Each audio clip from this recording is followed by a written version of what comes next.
Sir Howard Kingsley Wood was an English Conservative politician. The son of a Wesleyan Methodist minister, he qualified as a solicitor and successfully specialised in industrial insurance. He became a member of the London County Council and then a Member of Parliament. Wood served as junior minister to Neville Chamberlain at the Ministry of Health, establishing a close personal and political alliance. His first cabinet post was Postmaster General, in which he transformed the British Post Office from a bureaucracy to a business. As Secretary of State for Air in the months before the Second World War, he oversaw a huge increase in the production of warplanes to bring Britain up to parity with Germany. When Winston Churchill became Prime Minister in 1940, Wood was made Chancellor of the Exchequer, in which post he adopted policies propounded by John Maynard Keynes,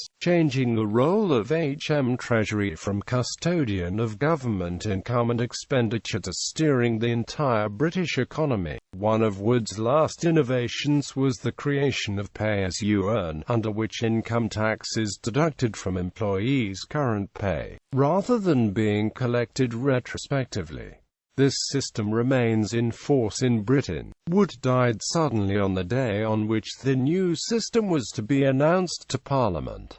Early years. Wood was born in Hull, eldest of 3 children of the Rev. Arthur Wood, a Wesleyan Methodist minister, and his wife, Harriet Siddons, N.E. Acute Howard. His father was appointed to be minister of Wesley's Chapel in London, where Wood grew up, attending nearby Central Foundation Boys' School. He was articled to a solicitor, qualifying in 1903 with honours in his law examinations. In 1905 Wood married Agnes Lillian Fawcett. There were no children of the marriage, but the couple adopted a daughter. Wood established his own law firm in the City of London, specialising in industrial insurance law. He represented the industrial insurance companies in the negotiations with the Liberal government before the introduction of Lloyd George's National Insurance Bill in 1911, gaining valuable concessions for his clients. Wood was first elected to office as a member of the London County Council at a by-election on the 22nd of November 1911, representing the borough of Woolwich for the Municipal Reform Party. His importance in the field of insurance grew over the next few years. His biographer Roy Jenkins has called him the legal panjandrum of industrial insurance. He chaired the London Old Age Pension Authority in 1915 and the London Insurance Committee from 1917 to 1918, was a member of the National Insurance Advisory Committee from 1911 to 1919, chairman of the Faculty of Insurance from 1916 to 1919 and president of the faculty in 1920, 1922 and 1923. At the LCC he was a member of the Council Committees on Insurance, Pensions and Housing. He was knighted in 1918 at the unusually early age of 36. It was not then, as it later became, the practice to state in honours lists the reason for the conferring of an honour, but Jenkins writes that Wood's knighthood was essentially for his work in the insurance field. Member of Parliament. Wood was elected to Parliament as a Conservative in the khaki election of 1918. His constituency, Woolwich West, was marginal, but Wood represented it for the rest of his life. Before being elected, he had attracted notice by advocating the establishment of a Ministry of Health. After the election he was appointed Parliamentary Private Secretary to the First Minister of Health, Christopher Addison. After the collapse of the coalition government in 1922, Wood was offered no post in the Conservative government formed by Bonner Law. As a backbencher, Wood successfully introduced the Summertime Bill of 1924.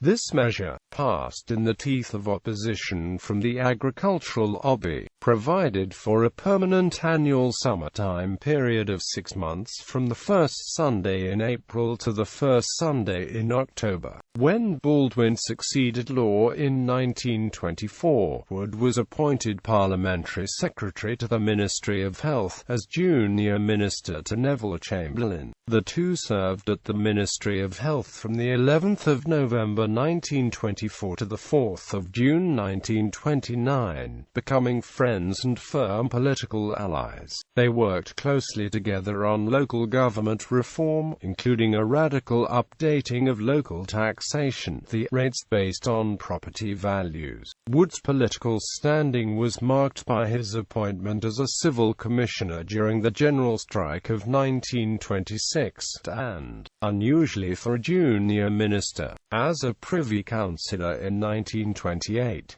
In 1930 he was elected as the first chairman of the Executive Committee of the National Union of Conservative and Unionist Associations. When the national government was formed by Ramsay MacDonald in 1931, Wood was made Parliamentary Secretary to the Board of Education. After the general election of November 1931 he was promoted to the office of Postmaster General. The position did not entail automatic membership of the cabinet, but Wood was made a cabinet member in 1933. Cabinet Office. As Minister in charge of the General Post Office, Wood inherited an old-fashioned organization, not equipped to meet the needs of the 1930s. In particular, its management of the National Telephone System, a GPO monopoly, was widely criticized. Wood considered reconstituting the whole of the GPO, changing it from a government department to what would later be called a quango, and he set up an independent committee to advise him on this. The committee recommended that the GPO should remain a department of state but adopt a more commercial approach. Under Wood, the GPO introduced reply-paid arrangements for businesses and set up a national teleprinter service. For the telephone service, still mostly dependent on manual operators, the GPO introduced a program of building new automated exchanges. For the postal service, the GPO built up a large fleet of motor vehicles to speed delivery, with 3,000 vans and 1,200 motorcycles. Wood was a strong believer in publicity. He set up an advertising campaign for the telephone system which dramatically increased the number of subscribers, and he established the GPO film unit, which gained a high aesthetic reputation as well as raising the GPO's profile. Most importantly, Wood transformed the senior management of the GPO and negotiated a practical financial deal with HM Treasury. The civil service post of Secretary to the Post Office was replaced by a Director General with an expert board of management. The old financial rules, by which all the GPO's surplus revenue was surrendered to the Treasury, had long prevented reinvestment in the business. Wood negotiated a new arrangement under which the GPO would pay an agreed annual sum to the Treasury and keep the remainder of its revenue for investment. When MacDonald was succeeded as head of the coalition government by Baldwin in 1935, Wood was appointed Minister of Health. Despite its title, the ministry was at the time at least as concerned with housing as with health.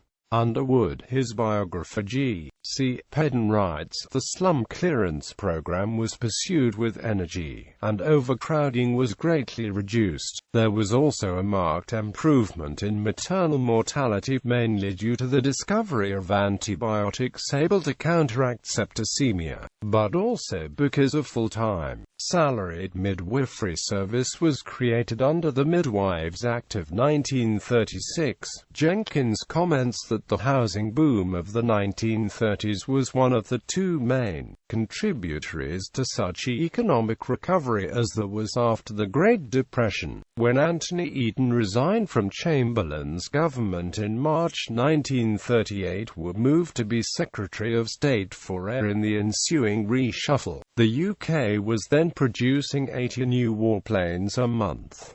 Within 2 years under Wood, the figure had risen to 546 a month. By the outbreak of the Second World War, Britain was producing as many new warplanes as Germany. By early 1940, Wood was worn out by his efforts, and Chamberlain moved him to the non-departmental office of Lord Privy Seal, switching the incumbent, Sir Samuel Hoare, to the Air Ministry in Wood's place. Wood's job was to chair both the Home Policy Committee of the Cabinet, which considered all social service and other domestic questions and reviews proposals for legislation, and the Food Policy Committee, overseeing the problems of food policy and home agriculture. He held this position for only a few weeks. The downfall of Chamberlain affected Wood in an unexpected way. In May 1940, as a trusted friend of Chamberlain, Wood told him, affectionately but firmly, that after the debacle of the British defeat in Norway and the ensuing Commons debate, Chamberlain's position as Prime Minister was impossible and he must resign. He also advised Winston Churchill to ignore pressure from those who wanted Lord Halifax, not Churchill, as Chamberlain's successor. Both men acted on his advice.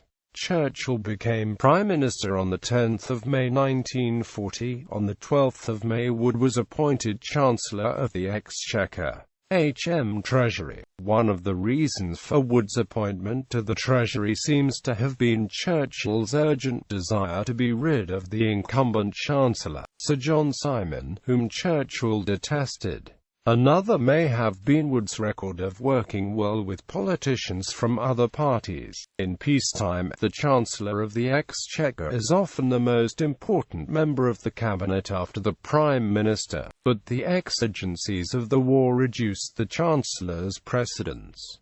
The Treasury temporarily ceased to be the core department of government. In Pedden's words, non-military aspects of policy, including economic policy, were coordinated by a cabinet committee. The Treasury's main jobs were to finance the war with as little inflation as possible, to conduct external financial policy so as to secure overseas supplies on the best possible terms, and to take part in planning for the post-war period.